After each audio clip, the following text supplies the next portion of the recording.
perkenalkan, saya Cynthia Syarifah Aziza dari absen 10. Saya disuruh Pendaki dari absen 2. Sekian perkenalan dari kami. Kami akan lanjutkan kepada materinya. Jadi, pertama saya akan membahas soal pengertian dari elektrolisis. Nah, untuk sel elektrolisis merupakan penguraian suatu elektrolit karena adanya arus listrik. Pada sel elektrolisis terjadi perubahan energi listrik menjadi energi kinetik. Nah, selanjutnya itu ada susunan sel elektrolisis. Jadi di sini itu ada sumber listriknya, di sini itu anoda, di sini katoda, dan di sini itu elektrolit.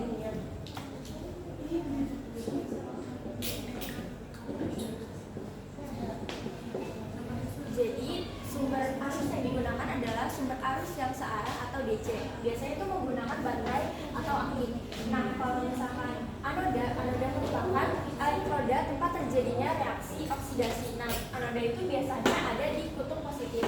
Kalau katoda itu merupakan elektroda tempat terjadinya reaksi reduksi. Nah, biasanya katoda itu ada di negatif.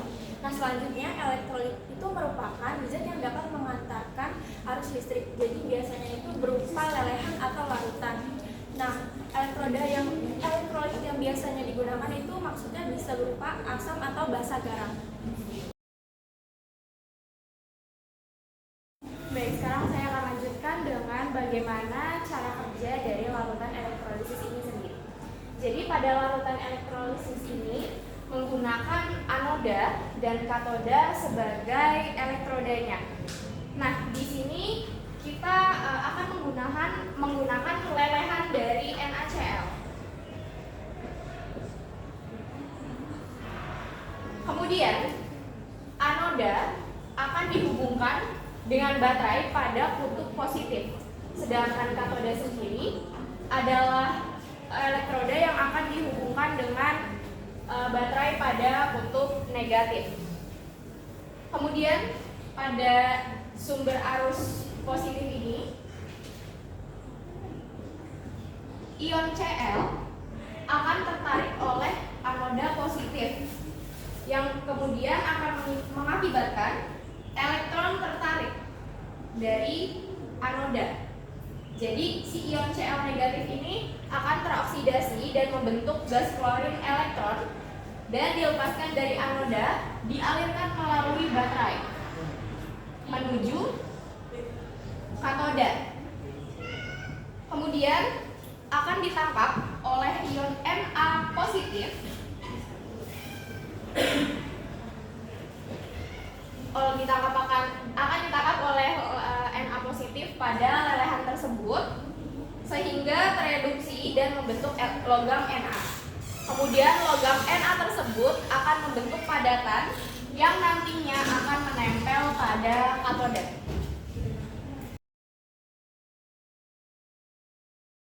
Ada aturan sel, itu ada anode sama katode. Yang pertama tuh untuk anode, bila dalam larutan terdapat ion sisa beroksigen SO42 dan NO3 maka molekul yang dioksidasi adalah 2H2O menjadi 4H plus O2 plus 4 elektron. Yang kedua, bila terdapat ion OH- maka ion tersebut dioksidasi 4OH- menjadi OH2, 2OH2O plus O2 plus 4 elektron. Pada anoda dengan bahan non-ioner, maka anoda tersebut akan teroksidasi. Yang kedua adalah katode. Yang pertama, bila terdapat ion-ion golongan 1A, 2A, dan Mn2+, maka yang tereduksi adalah 2H2O plus 2 elektron menjadi 2OH plus H2. Yang kedua, bila yang terdapat adalah ion H+, maka ion tersebut direduksi 2H plus 2 elektron menjadi H2. Bila tidak terdapat ion-ion golongan 1A, 2A, dan Mn 2+ maupun ion H+, maka ion tersebut direduksi.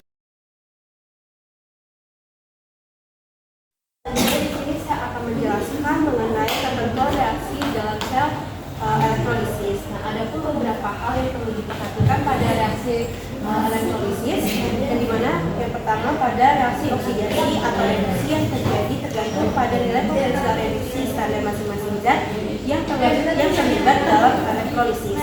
Nah, pada katoda selalu terjadi reaksi reduksi di katoda. Reaksi yang terjadi tidak dipengaruhi oleh jenis bahan elektroda itu dibuat. Nah, reaksi yang terjadi adalah reduksi kation-kation atau molekul air dalam elektrolisis. Nah, ada pun juga ketentuannya. Yang pertama, kation dari larutan yang berbeda mengandung ion golongan 1A, 2A, 3A, dan juga M2+ akan cepat tereduksi. Oleh sebab itu, maka H2O lah yang akan tereduksi menjadi H2. Bisa dilihat pada reaksi 2H2O ditambah dengan 2 elektron akan menghasilkan atau berubah menjadi 2 OH ditambah dengan H2. Selanjutnya untuk ketentuan yang kedua, ion H+ dari asam akan direduksi menjadi H2.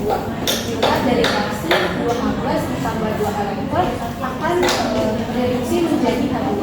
Selanjutnya, yang ketiga, jika kation tidak bisa tereduksi, maka kation logam akan tereduksi menjadi logam. Bisa kita lihat pada reaksi MX+. Nah, X+ ini merupakan kationnya. Kation itu merupakan unsur di mana bermakna positif yang ditambah dengan X elektron akan tereduksi menjadi logamnya, yaitu yang M. Kalau yang keempat, jika elektrolit berupa lelehan, lebusan, ataupun cairan yang tidak mengandung air, maka kation apapun akan tetap tereduksi menjadi logamnya. Sama halnya dengan yang sebelumnya, reaksinya pada MX+, kationnya ditambah dengan X elektron akan tetap tereduksi menjadi logamnya, yaitu N. Jadi selanjutnya ada reaksi oksidasi di anoda. Reaksi oksidasi di anoda dipengaruhi oleh jenis bahan elektrolisis tersebut. Nah, jika anoda dari bahan logam aktif, maka akan teroksidasi menjadi logam aktif juga. Nah, contohnya itu ada ini. Rumusnya seperti ini. M menjadi MX+ ditambah XE. Nah, kalau misalnya kita coba di contoh ion Cu akan menjadi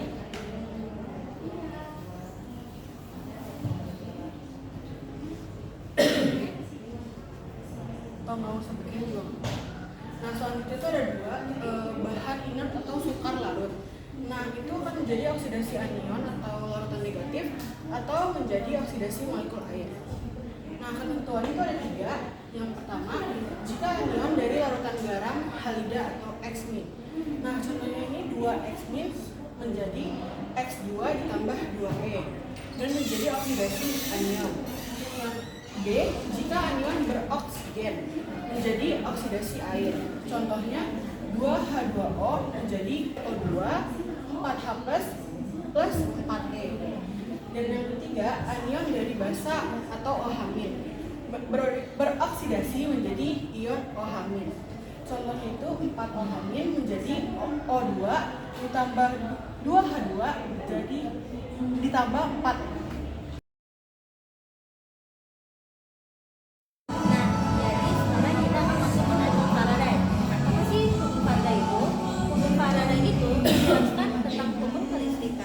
Berkaitan dengan sel elektrolisis.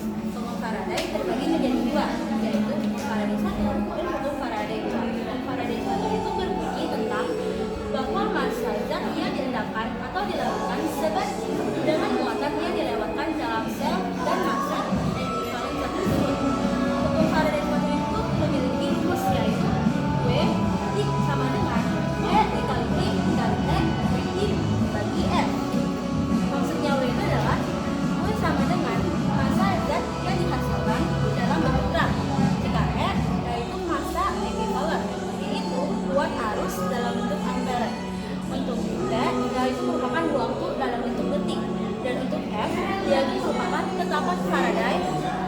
memiliki angka 96.500 coulomb per mol. Bukan hanya saja, tapi ada juga jumlah Faraday. Jumlah Faraday itu memiliki rumus W per N, dan untuk jumlah elektron dia itu memiliki rumus I dikali T per N. Faraday terdapat konsep stoikiometri reaksi yang diartikan bahwa jumlah Faraday sama dengan jumlah mol elektron. Massa ekuivalen E adalah massa zat yang secara stoikiometris setara dengan 1 mol elektron. Rumusnya E AR per N, di mana E-nya itu massa ekuivalen, AR-nya massa atom relatif, N-nya itu jumlah mol elektron yang diterima atau dilepas. Sehingga hukum Faraday dapat ditulis sebagai W sama dengan AR per N dikali I dikali T per F. Saya akan menjelaskan hukum Faraday 2. Hukum Faraday 2 mengatakan bahwa massa zat yang menghasilkan pada elektron dan selama elektrolisis independen dengan massa ekuivalen zat tersebut. Hukum ini berlaku pada dua elektrolisis yang memiliki zat berbeda. Rumusnya yaitu W1 dibagi W2 dengan S1 dibagi E2, yang dimana W1 adalah massa zat 1, W2 adalah massa zat 2, S1 adalah ekuivalen zat 1 dan E2 adalah ekuivalen zat 2. Hukum Faraday 2 digunakan untuk memperhitungkan aspek kuantitatif zat yang terlibat dalam reaksi di dalam sel elektrolisis. Hukum 1 dan 2 berdasarkan dua konsep berbeda. Hukum 1 berkaitan dengan hubungan antara mol dan listrik, sedangkan hukum Faraday 2 menjelaskan banyaknya mol zat dalam sel elektron ini.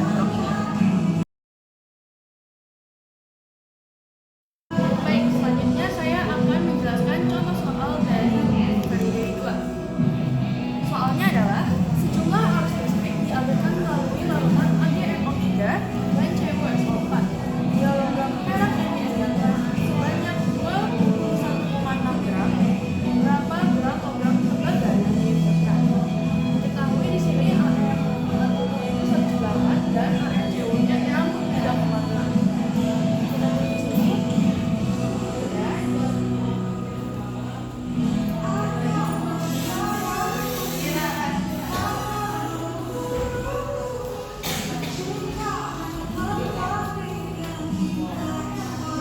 Lalu diketahui di sini W dari AD-nya 21,6 gram. Jadi BT-nya yang misalnya adalah miligram dari CuO. Pertama-tama kita harus mengetahui terlebih dahulu E dari AD dan E dari CuO-nya. Jadi kita tuliskan di sini E dari AD-nya itu rumusnya AR per N. N di sini maksudnya adalah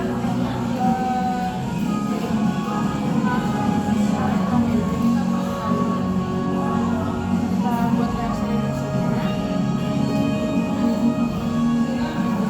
Plus tambah jadi kita bisa tahu kalau misalnya N-nya itu 1, berarti tinggal masukin aja 108 per 1, hasilnya 108. Selanjutnya E dari CuO. Rumusnya sama, AR per N. Di sini CuO tambah 2 N-nya.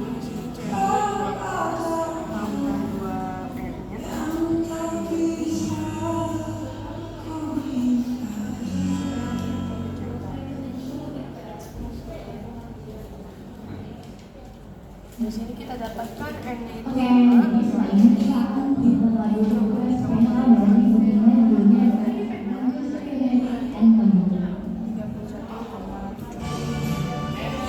Nah, sudah diketahui baiknya AD-nya dan CuO-nya. Selanjutnya kita langsung saja masuk untuk menghitung massa zat ini.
selanjutnya di sini saya akan membahas penerapan sel elektrolisis. Jadi penerapan sel elektrolisis itu dibagi menjadi 3. Yang pertama ada pembuatan unsur dan senyawa. Pembuatan unsur dan senyawa adalah beberapa unsur dan senyawa dapat diproduksi melalui elektrolisis seperti logam-logam alkali, alkali tanah, dan juga halogen. Nah, logam alkali tanah itu di tabel periodik terdapat di golongan 2A, yaitu ada barium, magnesium, kalsium, barium, dan unsur radioaktif radium atau Ra. Dan selanjutnya kalau halogen itu di tabel periodik ada pada golongan 17 atau 7A, yaitu terdiri dari unsur klorin, iodin, fluorin, dan radioaktif asetil. Jadi yang kedua itu ada permurnian logam. Permurnian logam adalah proses untuk menghilangkan kotoran dari logam agar mendapatkan logam yang lebih murni. Proses ini dilakukan setelah biji logam yang tidak murni dihancurkan menjadi potongan-potongan yang lebih kecil. Logam dapat dimurnikan dengan elektrolisis dengan komponen sel, yaitu ada katoda, logam yang akan disepuh, anoda, logam penyepuh, dan elektrolit, larutan garam, logam penyepuh. Ada penyepuhan. Penyepuhan adalah proses pelindungan logam terhadap korosi dengan logam lain atau untuk memperbaiki penampilan logam dengan komponen sel. Katodanya logam yang akan disepuh, anodanya logam penyepuh, elektrolitnya larutan garam, logam penyepuh. Itu contoh-contohnya. Contoh pembuatan unsur senyawa, contohnya proses kloralkali di mana Cl2 dan NaOH dibuat dari elektrolis larutan NaCl. Terus contoh yang kedua, permurnian logam. Contoh permurnian logam adalah lomba tembaga, jadi Cu murni jadikan katoda, Cu kotor jadikan anoda, dan larutan CuSO4 dengan elektrolitnya. Pengontrol Cu biasanya adalah Ag, Au, Pt, Fe, dan Zn. Nah, contoh ketiga penyepuhan. Contoh penyepuhan logam adalah penyepuhan besi dengan perak. Jadi besi jadikan katoda, terus perak jadikan anoda, dan larutan garam misalnya AgNO3 jadikan elektrolitnya.